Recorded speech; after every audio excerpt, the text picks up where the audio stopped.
Salut tout le monde, on se retrouve aujourd'hui pour une nouvelle vidéo. Et aujourd'hui, comme il s'est passé plein de choses dans le monde du foot, j'avais envie de faire un point sur Tottenham. Parce que c'est vrai que ces 2-3 derniers jours il s'est passé vraiment beaucoup de choses. Donc j'avais envie de faire un point sur Tottenham. On reprend les bonnes habitudes. Donc comme d'habitude vous pouvez vous abonner, laisser un pouce bleu avant de vraiment commencer cette vidéo. Et moi je vous laisse avec le générique et on se retrouve juste après.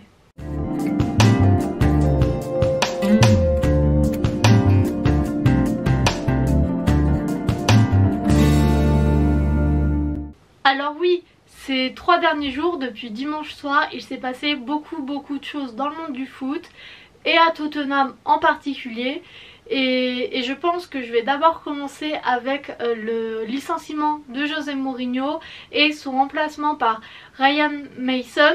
J'espère que je prononce son nom comme il faut parce que oui, c'est quelque chose qui est très important et j'avais fait une vidéo il y a moins d'une semaine sur sur l'état du club et sur est-ce que c'était le bon moment pour Mourinho de partir.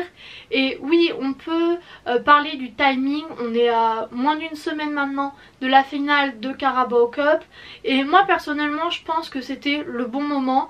Parce que au vu de nos prestations, au vu de comment on joue depuis des mois, la finale de Carabao Cup, le niveau de jeu n'allait pas soudainement s'améliorer, on n'allait pas soudainement retrouver un niveau de jeu, des systèmes de jeu, des plans de jeu. Donc oui, le timing est peut-être un peu bizarre, mais pour moi, autant essayer quelque chose, autant essayer de créer un électrochoc avant la finale et ne pas le virer avant la finale, après la finale. Du coup si on avait perdu, qu'on les virait avant ou après, ça aurait rien changé. Donc pour moi c'est bien de l'avoir viré maintenant parce que oui, comme ça on voit généralement qu'avec les changements d'entraîneur ça crée un petit électrochoc et pendant un certain temps les résultats sont meilleurs.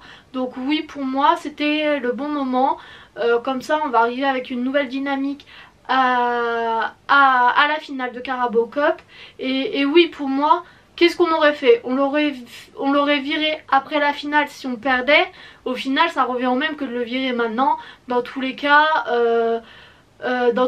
peut-être que ça nous laisse une chance en plus et j'ai hâte de voir ce que Ryan Mason va faire. Surtout que c'est un ancien du club qui a quitté le club dans des conditions assez dramatiques.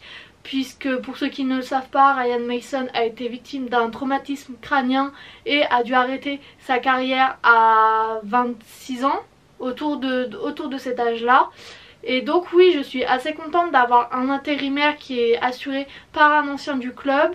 On a le retour aussi de Michael Worm qui va entraîner les gardiens.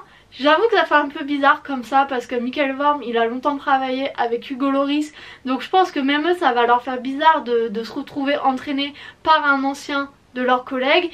Mais en soi j'aime bien cette idée là, cette idée d'avoir des gens qui ont travaillé avec le club, qui ont été des fervents supporters et des fervents serviteurs du club pour nous mener à une finale. Je trouve que ça peut être pas mal. Et concernant Ryan Mason, c'est un ancien joueur, donc il connaît bien les joueurs puisqu'il a joué avec certains d'entre eux. Et comme je l'ai dit dans mes précédentes vidéos, j'avais l'impression que les liens et l'atmosphère du club avaient été un peu entachés avec José Mourinho. Donc je ne dis pas que c'est forcément la faute de José Mourinho, il y a aussi beaucoup de joueurs qui n'ont peut-être plus leur place dans cet effectif. Mais c'est vrai qu'avec Ryan Mason, j'espère qu'on va pouvoir recréer un peu ce lien qui faisait la force et la fierté de Tottenham pour créer un petit peu un élan, un moment dans cette semaine et pour arriver dans de bonnes conditions pour la finale de Carabao Cup. Et donc mon deuxième point ça va être la Carabao Cup. Donc oui, en soi c'est vrai que ces derniers jours on n'y a pas trop pensé. Moi c'est quelque chose que j'attendais beaucoup. Au final oui, ces derniers jours ça a été un peu effacé par la Super League et tout ça. Mais oui, c'est quand même un match que j'ai envie de voir, c'est un match que j'attends parce que c'est potentiellement le premier trophée qu'on peut gagner depuis 13 ans. Et oui, c'est que la Carabao Cup, mais pour moi ça compte. J'ai jamais eu la chance de voir Tottenham gagner un trophée, vu qu'en 2008 j'étais assez petite et je ne supportais pas encore le club. Donc oui, pour moi ce match va compter et j'ai hâte de le voir arriver. Et voilà. Et oui, j'ai hâte de voir ce match parce que on va avoir, je trouve, des belles personnes dans le club à ce moment-là. Ryan Mason, je suis fière d'aller à la Carabao Cup avec lui. J'aime bien et je trouve que l'histoire de Tottenham, c'est vraiment son point fort. Et oui, avoir un ancien joueur comme coach, même si c'est juste un intérim, même si c'est pas forcément le meilleur coach qu'on pourrait avoir, ça fait plaisir de se retrouver un peu aux sources du club. Et voilà. Oui, Ryan Mason, je ne m'attends pas à des miracles. Il est là depuis hier. C'est un jeune coach, c'est un très jeune coach. Les problèmes ne venaient pas que des coachs. Donc oui, au niveau tactique, au niveau du plan de jeu, au niveau de comment on va jouer, ça va pas être extraordinaire. Mais qui sait, peut-être qu'il peut créer la surprise et nous mener vers de belles choses. En tout cas, je l'espère pour lui. Et même si on n'arrive pas à gagner la finale, même si on fait une mauvaise fin de saison, on ne pourra pas lui reprocher à lui, parce que lui il reprend une équipe qui est dans un très mauvais moment, avec des joueurs qui ne sont pas forcément dans le meilleur état, avec pas forcément les meilleurs joueurs non plus. Donc voilà, oui, je le supporterai même si ça se passe mal, parce que c'est pas sa faute, on peut pas tout remettre sur lui. Et voilà, j'ai hâte de voir comment il va mener l'équipe. J'ai hâte de voir quel plan de jeu, quel système de jeu il va mettre en place, ne serait-ce que face à Southampton aujourd'hui, donc ce soir.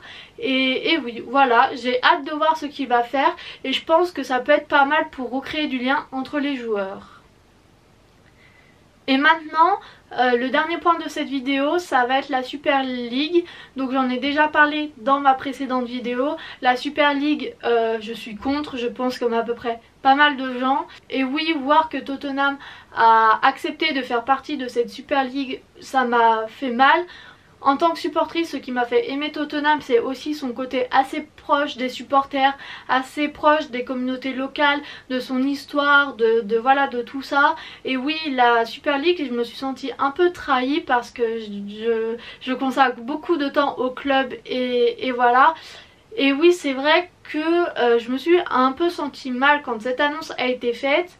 Mais grâce au communiqué des supporters, aux réactions des supporters, je me suis rendu compte qu'au final, Tottenham, cette décision surtout, a été prise par les dirigeants de Tottenham et que le club ce n'est pas eux, le club c'est nous les supporters, c'est ceux qui aiment vraiment le club, c'est ceux qui vont prendre du temps pour eux, c'est pour le club, c'est nous, voilà, tout simplement. C'est pas juste des dirigeants qui vont penser qu'à leur porte-monnaie, c'est vraiment nous les supporters, les joueurs, les coachs qui formons l'âme du club.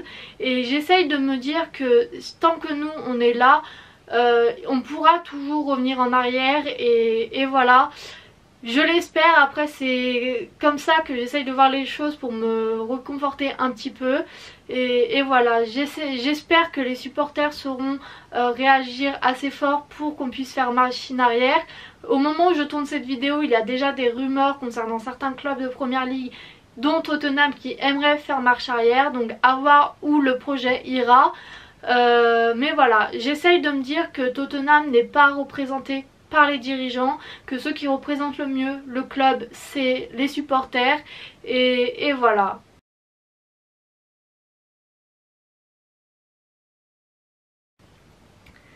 Donc voilà, c'est une vidéo assez courte pour parler de la situation de Tottenham, mais j'avais envie un peu de faire un tour d'horizon parce que c'est vrai que ces 3 derniers jours il s'est passé quand même pas mal de choses, alors que c'est une période très importante dans la saison. Donc oui, voilà, j'avais envie de faire un peu un tour d'horizon et je pense que j'ai abordé à peu près tous les points que je voulais. Je ferai potentiellement une nouvelle vidéo sur Tottenham après la finale de Carabao Cup. Et d'ici là, j'espère que cette vidéo vous aura plu. Et quant à moi, je vous dis à bientôt pour de nouvelles vidéos. Et salut!